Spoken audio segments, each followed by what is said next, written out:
తెలుగు చూస్తే ఇప్పటికిప్పుడు వెళ్ళి చేసేది కూడా ఏమీ లేదు. ఆల్రెడీ ప్రభుత్వ వ్యతిరేకత ఉందా లేదా అన్నటువంటిది ఈయన పాదయాత్ర ద్వారా చెయ్యాలి అనుకుంటే ఈసారి చాలా ఇబ్బంది పెడతారు. 2019కి ముందు ఉన్న పాదయాత్రలో అప్పుడు ఇబ్బందులు పెట్టారు. దానికి ప్రతీకారమే లోకేష్ దగ్గర వీళ్ళు తీర్చుకున్నారు. మళ్ళీ ఇప్పుడు చేస్తారు.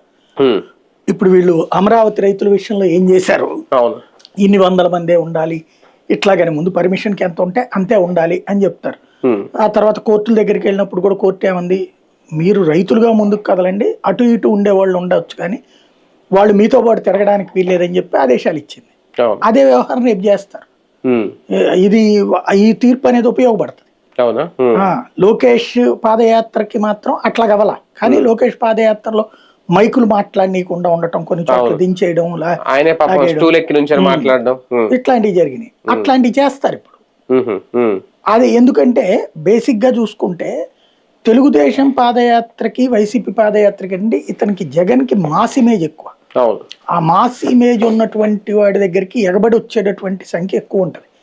ఆ ఎగబడే వాళ్ళని చూస్తే వీళ్ళకి ఇక్కడ గంగవీరులు ఎత్తిపోతుంది. ఇంకోటి ఏంటంటే తెలుగుదేశం క్యాడర్ లో కట్టర్ కార్యకర్తలు అసలు ఈసారి అతని పాదయాత్ర జరగనివ్వకూడదని చాలా బలంగా ఉన్నారు. అడ్డుకోమంటున్నారు, కేసులు పెట్టమంటున్నారు, అవసరమైతే లోపలే బొక్కలేసేయమంటున్నారు.